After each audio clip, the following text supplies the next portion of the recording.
Chris Burns, and welcome to The Network. Hard talk with a matrix of newsmakers. The headlines. Social networking can help swing European Parliament elections, especially among youth. Some MEPs credit their victories to their tweets, blogs, and Facebook pages.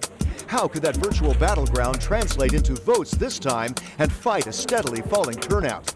How can it sensitize voters about just how important the vote is? But how fair or unfair can social networking be in showing just who the candidate is and in attacking the policies or character of one's opponent? And is the short format easier for populists attacking the mainstream? How to dumb down or condense complex issues and their solutions in 141 characters or less. Joining us on this special edition here at the European Parliament, Radvilė Morkūnaitė-Mikulėnienė. She's a Lithuanian conservative member of the European Parliament, a member of the EU 40 group of young parliamentarians. Nicholas Baigelt, he's a researcher in communications and social media who lectures at EHEX Brussels, that's a journalism and communications school.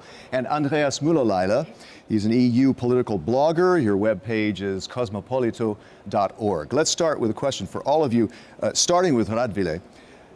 These are the first Twitter-driven, we could say, Twitter-driven European Parliament elections. What's the impact that you see so far? Well, I think that in general, social media doesn't make politics better, but it makes and it helps to spread message better, that's for sure. And we are living in times when we want to consume fast, we want fast messages, we want to get fast to the information. So Twitter, Facebook, and all the other means are the perfect instruments. Okay, well, Nicholas, do you see a positive or a negative effect by Twitter? The effect is positive for EU speech in general. Basically, the arguments are becoming maybe easier to understand for citizens, at least those that are active on Twitter. But what is important to understand is that the audience is still very limited. Okay, and Andreas, what do you think? I think it will not have a big impact. It's only helpful for those MEPs that have invested heavily into their social media profiles over the last couple of years. Most people still find their information via television, so it will have a minimal role in the upcoming elections. Okay, Radvilė, hopefully you're not wasting your time, but what about the fact that the populists are using this quite a bit, aren't they? Isn't that a danger that they're profiting from social networking, perhaps over more mainstream parties like yours? Well, I think that the populists usually use they are based on slogans, their so to say agenda, and maybe it's easier for them to communicate. But I think that you only need to find the way how to formulate and how to tackle the the group of people you want to. All right. Well, how do you do that, Nicholas? I think you need to adapt your discourse also to the media. The populists, the Eurosceptics, have done so.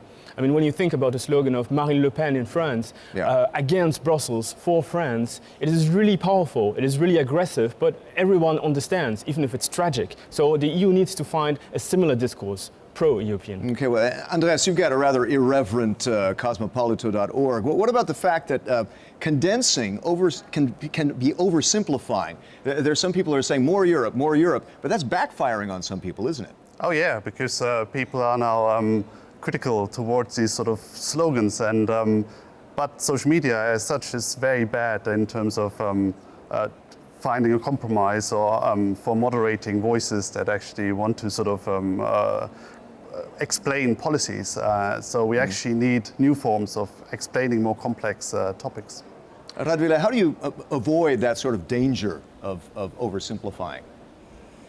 Well, I've just simply tried to do what is natural for me, and I think that people appreciate and they feel whenever a person is natural. So I try to focus on what is important in my job. I know that it's important for people, and I add some personal attitude, and that's it. I don't want to be, communicate by slogans or. You need to do everything and to find the best. It's tricky, isn't it? Not to dumb it down too much. But Nicholas, here's another danger: is that some people say that perhaps this social networking is starting to replace the real media, the news media. You lecture at a journalism school. What do you think? Not yet. I would not say that right now social media is that strong. I mean, the national media, television is still pretty strong, and the audience is still very limited, like I said. I mean, you have EU bloggers, EU politicians, journalists that are very active on Twitter, but the normal citizen is not really entering this conversation, and it is about the conversation.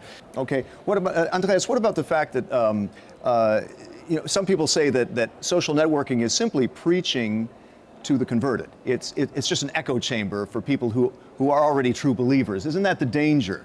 Yeah, that's a big danger also with Facebook just showing us what we actually like, and we follow the people that we already like. So there's a big danger that we actually have this sort of filter bubble where we only see the things we actually believe in, and we don't get exposed to sort of opposing views, which is not the best thing for political discourse. Now, Radvilė, and on the other hand, could this not be perhaps a way to mobilize the true believers for you?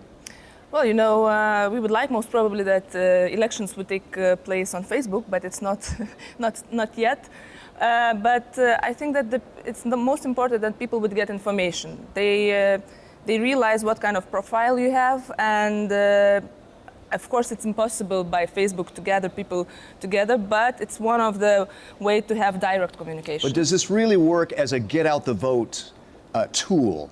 Some people talk about slacktivists. There was the British elections in 2010. There was a lot more social networking, a lot more activity online, but that didn't translate into people going to the polls. Nicholas, what do you think? Yeah, there is still a gap between real online activism and what you really do the day you go to vote. So I don't think that there is a direct translation of your behavior, your online behavior, and what really happens in the polls in the end. Okay, and Andreas, what advice would you have to someone like Radvilė to try to make her social networking work better? Well, that's a difficult one. Please. Well, it's really to be authentic and to actually try not to use it only for the election campaign, but actually use it for the whole term and try to keep people engaged in the day-to-day policy-making process. I think this is the key to actually get people interested in EU policy making, which is not really that present in national media in general. Okay, and some people say, well, yeah, this personality side to it, like you're talking about, that's great, but that doesn't that sort of subtract from the substance of your message? It becomes sort of a beauty contest, doesn't it, Radvilė?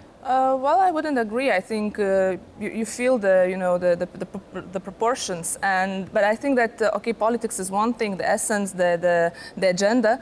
But on the other hand, I think that for people it's important to feel what kind of person they believe in, and do they find a common denominator over there? I don't know, by posting what you read, what you like, where you travel. I think it's part of the whole system here. Okay, and here's another issue that some analysts say that social networking can be great for data mining. That's what happened in the Obama campaign, for instance. They're using all that information to better target voters to get them out to vote. The problem here in Europe is data protection. How much are our hands tied from using that tool of data mining? Nicholas.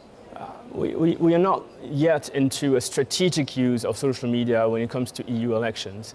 The problem is that, once again, the audience is a national one. MEPs are competing in a national context. As such, you cannot treat the EU election as a general circumscription where all Europeans would fight together or would be engaged in a common struggle. That's the main issue, I think, is that we still fight this on a national ground.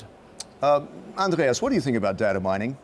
Well, data mining, in the US that seemed to have worked, and but also they invested 10-15% of their campaign money into it. In Europe, I think we have a very different idea of privacy, and I think people don't share that much publicly on Facebook, so it's really difficult to actually do it like Obama did. Radvilė, with all that discussion, how optimistic are you that social networking can swing the election for you? Well, I'm optimist. I hope that people were following for 5 years what I was doing and the other colleagues were doing, and I think they are going to evaluate that. Radvilė, thank you very much. I'd like to thank all of our guests, Radvilė Morkūnaitė-Mikulėnienė, Nicholas Beigelt, and Andreas Muller-Laila. I'm Chris Burns, and until next time, thanks for connecting with The Network.